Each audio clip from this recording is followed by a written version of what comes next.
A heart that never lets go. That's you, Scorpio moon. Hey everyone, this is Mina. Welcome back to my channel. If you don't know me already, my name is Mina. I love talking about astrology. If that sounds like something you like, smash subscribe so we could stay connected. You could be informed when I release my weekly astrology videos. You guys, we're here to talk about the famous Scorpio moon. Everyone's curious about it because it is simply the most mysterious, hard to get to know moon, and we're going to dive right into it. So if that sounds like something you like, stick around. We're going to talk about what does the moon mean in the birth chart. Well, the moon is our most basic emotional needs that aren't always visible to others. It is our emotional core. It acts like a muscle for us. We need to nurture our moon for what it actually is. We don't judge ourselves emotionally. We accept and help grow ourselves because that will make our hearts, our moon, stronger, and it will lift up our visible parts of our charts, like our midheaven, our sun, our rising sign. Those are the energies that go make our dreams happen and come true. So that is why it's so important for you to understand your moon sign. We're going to go into Scorpio moon basics, go into nurturing styles, and most importantly, end off on self-care tips, which everyone needs that emotionally. Alright you guys, Scorpio moon is a fixed water sign. Very important. My friend at Puro Astrology, Denise, likes to say it's like a frozen lake, and I do agree with that. It is a set amount of water, and think of that water as all the emotional feeling in a Scorpio moon person's heart. And that intensity, it is a very intense, watery love that these people have to give to people, but it's only a set amount. They can't love everyone in the world that intensely. That set amount of frozen water, fixed, meaning that once they set their eyes on someone emotionally, whether that's platonic or romantic, that's forever. Once you pass their test, that's forever. So if you think about a frozen small lake, there's not a lot of room for everyone. So not everyone makes it in. That's why they have tests, because they have all this intense set amount of love to give, and they have to determine who is worthy to receive that love. So they are very emotionally set in their ways because they know how they get when they care for someone. They get obsessive and they love with such intensity that they have to make sure that the person is worthy of this type of love. And the mascot is the scorpion, also the eagle, also the phoenix. Very on guard because they view things as threats a lot of the time. They have high emotional walls that they put around their hearts because they're peeking and they don't want anyone to see what's going on. The moon in Scorpio is the most on the low Scorpio placement. You could see these people and never know that they have a Scorpio moon.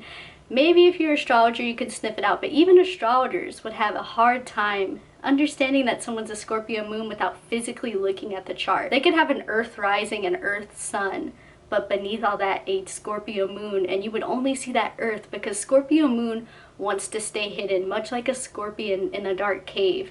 They are peering out and observing everyone, but not everyone can see them. It's not a two-way street in that way.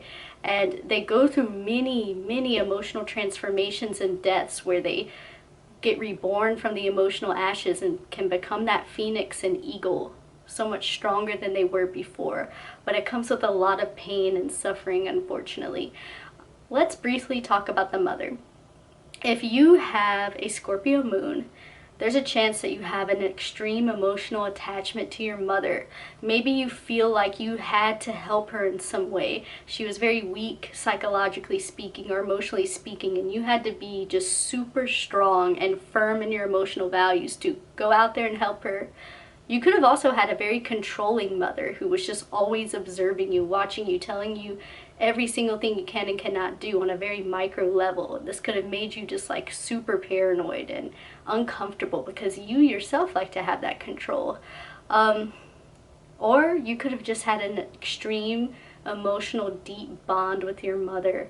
You could have also seen her suffer a lot, and this could have just made you love her even more with more intensity and want to protect her, because Scorpio moon people are very protective.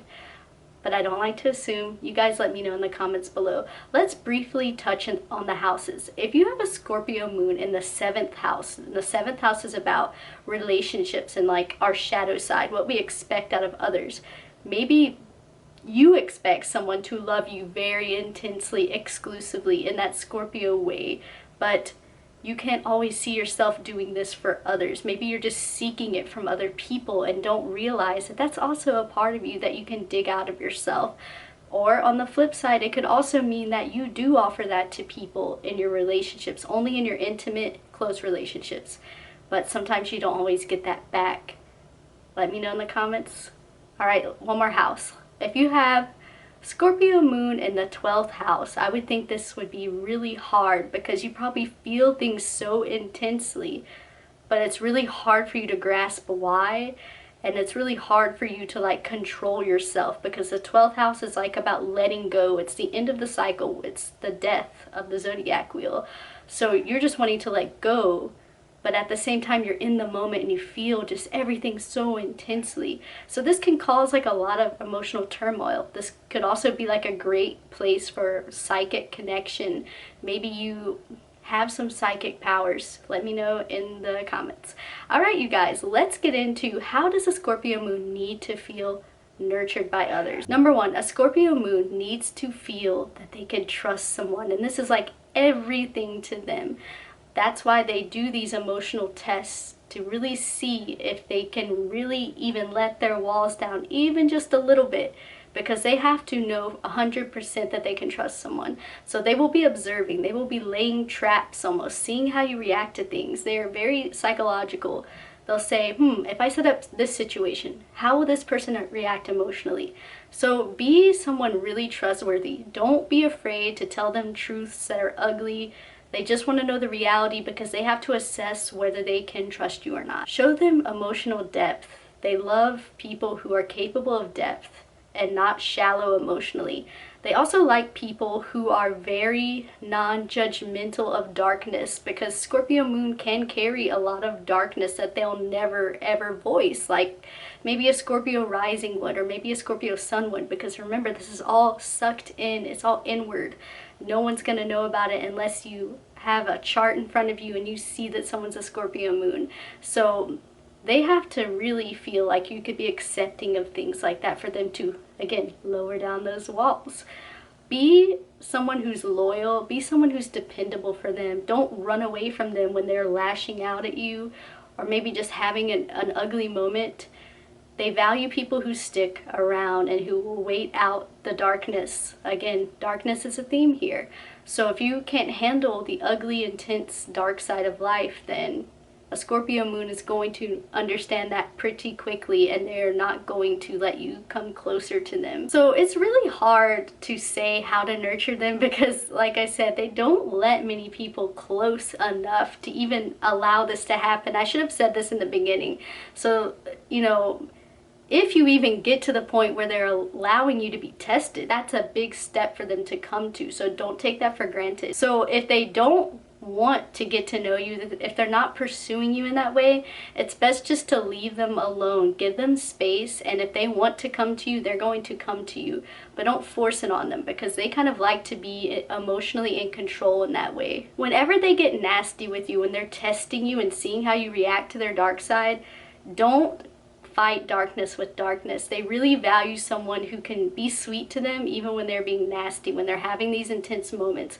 And they will pay you back by, you know, eventually trusting you and giving you super intense, never-ending love, basically. When they're mad at you, don't let them marinate, because you have to understand, you have to fix that quick, because whenever they stay mad, it just gets more intense and more intense by the minute. So it's best to work things out pretty quickly with Scorpio moons. Don't forget that they're ruled by, I should have mentioned this, they're ruled by Mars and Pluto, and Mars is very quick, Pluto is more slow, so Pluto is the marinating factor. So definitely meet them on that Mars level.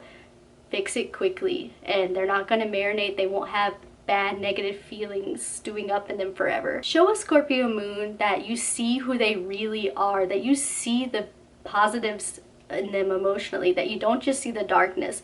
They really value and treasure people who can see the light in them, and they can tell, they understand who these people are, and that's why they're willing to wait and wait and wait for the right person before they give their love away. If they tell you a secret, keep their secrets. They feel very loved by people who keep their secrets safe and do not gossip or anything like that. And lastly, if you make a promise to them, make sure you keep it, because like I said, they only like people who are super loyal and dedicated, and they're going to be judging you if you can't keep your promises. So if you keep your promises with a Scorpio moon, that means so much to them emotionally, and they will always pay you back in the best of ways by, again, lowering the walls even more and more. So how can a Scorpio moon nurture other people? Well, basically, once you've endured their testing phase and they've approved you, they will love you until the end of time and probably even beyond. They're very fixed in nature, so once they've decided on you, it is really hard to sever that bond. They will be loyal, they will be loving you intensely forever. Scorpio moons nurture people by just not leaving. Once you've passed their test, they're not gonna leave you no matter what. They're going to be extremely dedicated to you no matter what happens, no matter what ugly things you say to them. You've passed their test, you get the gold card. That's what me and my friends say, you get the gold card. So they're going to stick around forever, basically. And they're going to want to help you transform into your best self, because Scorpio has a huge transformative vibe to it. They're all about being reborn from death, being reborn from pain, because they've endured a lot of pain in their lives. And if they know that you've been through pain, they're going to help you work through that like natural psychologists, and they're going to help you become the best version of yourself by rebirthing you, basically. They will nurture you by bringing an element of passion into your life. Even if it's platonic or romantic, they're going to show you intense passion for the things that they like. They're going to share that passion with you, and it's contagious, you guys, because they feel things on such a deep level. And if you've been let in, it's like you're seeing a side of these people that no one else knows, because this is their hidden moon, and it makes you feel like exclusive. It makes you feel like a special person, so don't mess it up. Their love really does make you feel secure and safe, because they're that fixed water sign. You know, once you've endured their test, they're just not going anywhere, and they're always gonna love you. What a safe feeling that gives most people. That's why they're so special. And lastly, you guys, if they really love you, they're going to endure pain for you, because they know that they made you endure some type of pain to pass their test. So once you've passed, they're going to offer that back to you, because they trust you at the highest level. They love you forever and beyond, and they're going to do that for you, which is not easy. They don't like to feel unnecessary pain, so don't take that for granted. How can a Scorpio moon nurture itself? Let's give some self-care tips for you guys. Scorpio moons, don't be afraid to allow love into your life. I know it's scary, because you know, once you feel something, you just feel it like super loud and intense, and it's just like it's consuming sometimes, and that's why you get afraid, because you don't want to feel like you're out of control. But guys, don't be afraid to take that chance. Remember, you're ruled by Mars, and Mars is a very daring planet, and what's the worst that can happen? Your heart can get broken, but guess what? You're going to transform in those moments, and you're going to become an even better version of yourselves, even stronger, even more loyal, even more intense. You're going to have more depth. Your frozen lake's going to get deeper, and you're allowing that element of transformation in your life, because that's a Scorpio cycle that we have to endure. You try something new, either it works out or you die from it, and then you get reborn again a different person, or you can stay with the same person and you're still rebirthing, transforming. It's just a part of the cycle, whether you stay with someone or you don't. So don't be afraid to make that leap in love. Once you've done your test, and it's totally fine that you test people, because not everyone has that strong, intense amount of love to give someone. So of course you want to make sure that it goes to the right person. Don't feel bad for that. But also don't be afraid, once you've assessed, to trust your own assessments and go for it, and just be reborn. If it doesn't work out, you're going to be better, you're going to be stronger. It's all worth it, guys, because you're going to be that phoenix that all Scorpio moons should be. Make sure the people that pass your test understand that they passed your test, you guys, because enduring these Scorpio tests can hurt a lot. It causes the other person to feel a lot of pain. So make sure that once you've deemed them worthy, that you definitely let them know very clearly. And that's going to make them feel even more special. That's going to make them more dedicated to you guys. And lastly, be confident in your choices. Don't second guess yourself once you've decided on someone. You're so emotionally, psychologically intelligent, so go for it and be 1,000% confident in these choices. Don't forget how emotionally strong you are. You can really handle anything here, no matter how scary or unstable it might feel, no matter how out of control you feel. You are one of the strongest hearts in the zodiac, so don't be afraid of that pain that you might feel at times, because that just is proof of how strong and feeling intense you are. You will get through anything because you're always transforming, you guys. Have confidence in that transformative nature of yours emotionally. Alright, you guys, I love talking about Scorpio moon. What an interesting topic. My nephew's one, and I think he loves me forever, even though he's getting older and he might not think I'm cool anymore soon. But anyway, I hope you loved it. Let me know what you think in the comments, and I will see you in the next one, guys. Bye!